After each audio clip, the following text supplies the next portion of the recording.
Hey guys, I want to give you a quick update on what I've been up to, what's been going on with the channel, and where the hell I've been for the last year or so. Without any further ado, let's dive right into it. Roll the intro. Right? Yeah. I think that's it.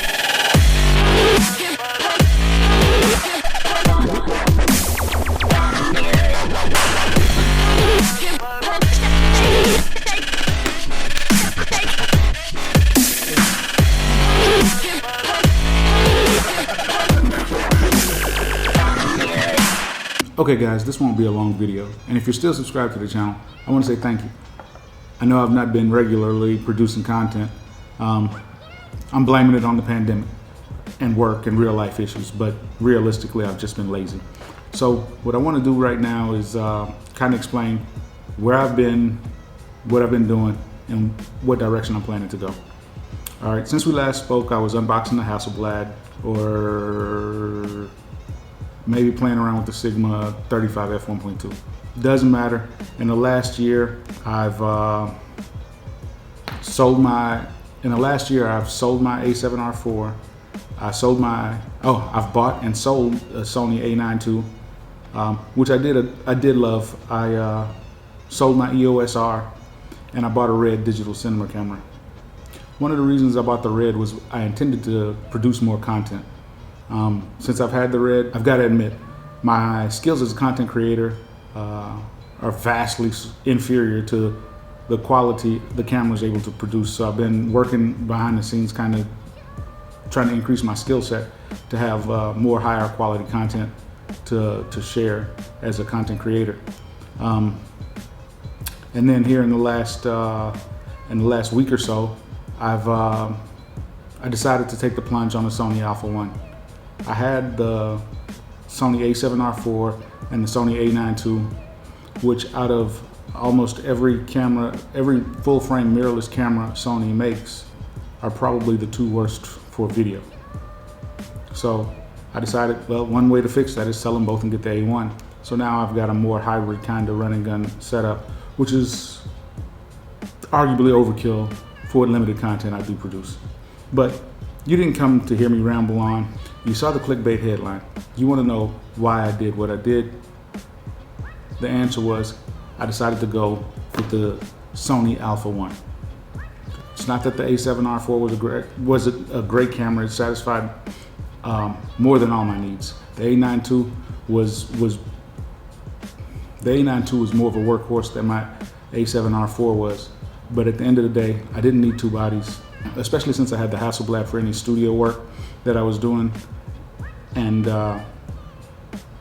that kind of made the A7R4 a bit redundant. So in looking at selling the A7R4, I said, well, I could also sell the A9 II, and the sum of those two bodies sold would get me an A1, and it could perform both the function that the A9 II was performing as far as commercial work outside of the studio, and potentially more video outside of the studio. And of course you're thinking, well, Rich, if you've got the red camera, why don't you use that outside the studio? And the reason is simple, right? I realize what it looks like when you pull out the red camera when you're in public. Security's gonna walk up to you and ask if you've got permits or licenses to be here filming. And the current climate is just a little bit more acceptable to mirrorless cameras being pointed at people in public. So there's that, you know, especially if I do any on location filming at the beach or at the park or something like that, it's just much easier to get away with having a handheld mirrorless rig than a fully rigged out red camera, right? Once you put the V mount and the matte box on it, it's just you're looking like you're there with Hollywood or something like that. So it's been a desire of mine to do more video on location and a little more casual kind of thing. So this satisfies both needs. Being able to shoot commercial work outside of the studio with a robust body that I can then use either in the studio, handheld, or switch to video and record some BTS.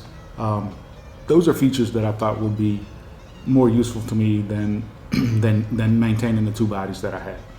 Okay, in addition to the Sony A1, which I really just want to call the Sony steak sauce. God, I love A1 steak sauce, but I just don't like it on steaks. Makes a great marinade for like chicken or beef or something like that. But I don't put steak sauce on steaks. But I think I'm just gonna start calling this thing the Sony steak sauce. And I also bought the Sony 50G Master f1.2 lens. Since I switched to Sony, I sold my Canon 51.2, and I'd even bought a EOS R just so I could have the Canon 51.2 in the studio for a bunch of natural light shots. Since then, I realized that hey, maintaining multiple bodies, multiple brands with different lens mounts, it's just untenable for me.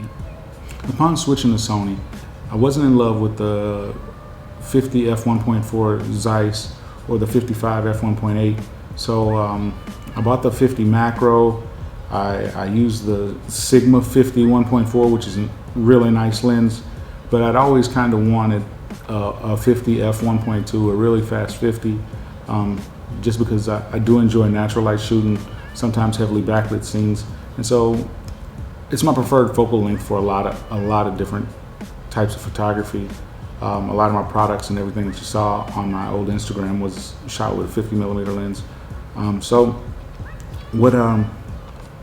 when Sony announced the 51.2, it was a no-brainer. I had been waiting for this since I switched to Sony, but manufacturing delays meant that it just took a while to get one.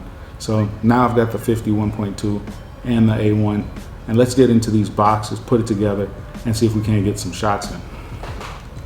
We're going to start unboxing the 50. We're going to start unboxing the 50 f1.2 G Master. Obviously, this packaging is similar to all of the Sony G Master lines. If you pull it out here, we've got the box we don't need anymore. We've got some paperwork.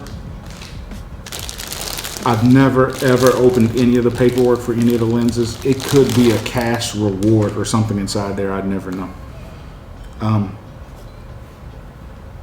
This is probably the worst part of the Sony G Master experience. Obviously, we're paying a premium for premium lenses, but this nylon bag, which is serviceable, it nearly as nice as some of the ones that we've gotten from Canon or even the Sony Zeiss lenses, so double zip model that isn't the world's greatest zipper. The material is nice enough, right? I'm not complaining that it's not functional. I'm complaining that for the price, there are companies that give you a better carrying case. Not that I'm going to ever use it after today, unless I sell this lens. The next time I'll touch this carrying case will be the day I sell this lens. Okay, so bubble wrap. I'm going to pop this later. Got a Sony lens hood. It's got a release button there on it. And again, me and bubble wrap. This will probably live on the lens just like this. It seems to be about the same size as the 85 G Master or the 100 G Master, but it's got some weight. I mean, if you ever needed to bludgeon someone to death and you didn't have the Sigma 35 f1.2 or the Nikon Noct, this would do the job. I mean, you could quite literally cancel your gym membership. This has got you covered, especially on like arm day, right? Let's take a closer look at the lens. I love the locking lens hood. The felt lining is also a really nice touch. There's a rubber ring around the very outer edge of the lens hood. Those premium touches I'd like to see carried over to this Sony carrying case. The lens is a convex kind of design. Again, everything just typical Sony G Master quality. declickable aperture for video, which I may end up shooting more video with, and that'll be a feature that I'll use more going forward. It hadn't been something that I used much in the past. And the autofocus, manual focus switch, and a couple of customizable function buttons there on the lens. And of course, you know you're paying the premium for the G Master lens line. So we're going to sit this just here. We'll move this just out of frame, and then here we come to the piece de resistance. This is Sony A1. If you clicked on this link because of my clickbait headline and you didn't want to see a A1 unboxing, you can press skip now. The rest of this is going to be a what's in the box. If you clicked on the clickbait link, expecting to find that I switched to Nikon or switched to Canon or went all in Hasselblad, sorry to disappoint. I sold my Sony to buy another Sony. This is the current flagship for the Sony line. We're going to dive right into it here.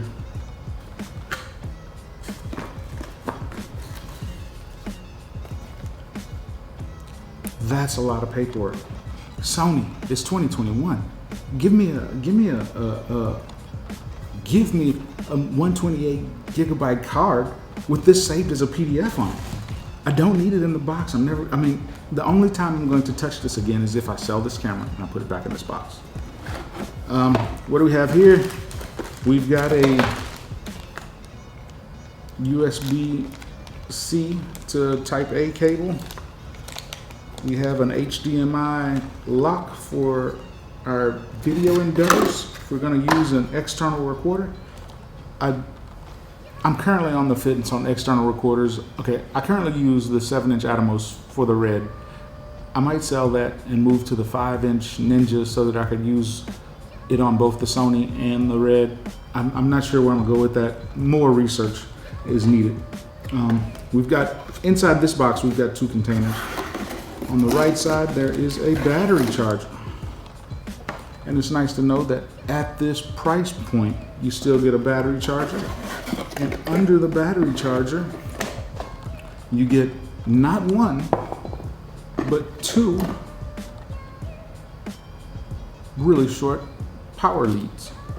We're gonna throw both of those back in the box because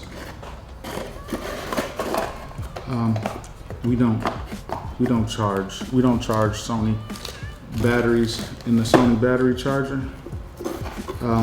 Close that back up. You could charge it in camera over USB, but I've got the 4 bank battery charger from Sony, which was actually a free gift when I bought the A7R4, but came with a couple of batteries. It would have been the best investment that I made if I purchased it separately, but since I got it for free, it's really, really nice, and it was a extra battery inside, which you may remember from my A7R4 video. And if you don't, I'll try to link it in. People always point up here and they link those. I don't know how to do that. If when I point here and there's something that pops up there, I figured it out and it's there now, but who knows? I may never figure that out. We've got the camera body. I'm not a strap guy, but if I was a strap guy, I would rock the Sony strap. And under the Sony strap, in the most remote, farthest reaches of this box, is the Sony battery. So we close all this back up. We are not going to use the strap. We're probably not going to use this HDMI cable thing. We're going to put that back in there. We're going to, it's like a jigsaw. We're not going to use this USB cable either. Let's just be honest, guys. We know what we came for. We came for the camera. How would they tuck this into here? All right, close that back up. And now, let's look at the camera.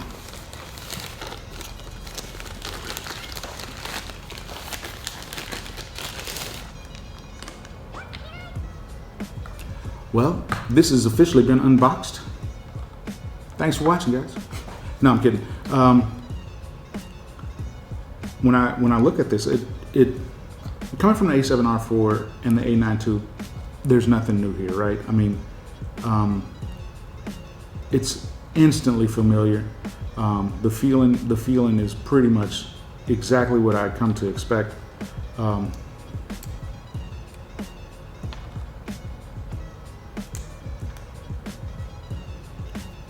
The doors are okay. Let's not give them too much credit. The doors are just okay. Full-size HDMI port though, that's really nice. Because of course I was recording my previous YouTube videos on the A7 III, and I recorded one on the A7S III that I rented. We got the Ethernet port there. Just once in my life, I'd like to go to a shoot where they're employing this Ethernet port for something, just to see how it's supposed to work. All right, let's throw the battery in here. I probably should just pull out a charged battery and throw this one on the charger, but I'll do that after this video ends. These batteries are awesome. They are just... And what's funny is for as awesome as these batteries are crap. I don't get it, Sony. How can you make both of these and one be such garbage? Okay. Obviously, we need a lens for this. We're gonna go with our 50. Oh wow, that feels good, guys. Yeah, this is like chest day. You don't need a... I'm a clutch guy, so I wanna put a clutch on this. I'm probably go with the Peak Design clutch. I'll put a link in the description. I'm gonna turn this on. There's a record button and it's quite pronounced here on the back. We'll set our language English. Set area, date and time, New York and Bogota. That's kind of not where we are. Okay. English, year, month, day. 2021. It is the 20th day of the 8th month. This is new for me. Okay, so this is new for me. The A9 II and the Sony A7R4, the back panel wasn't fully touch enabled. So this is really, really nice. And the time is now 10:05 in the AM.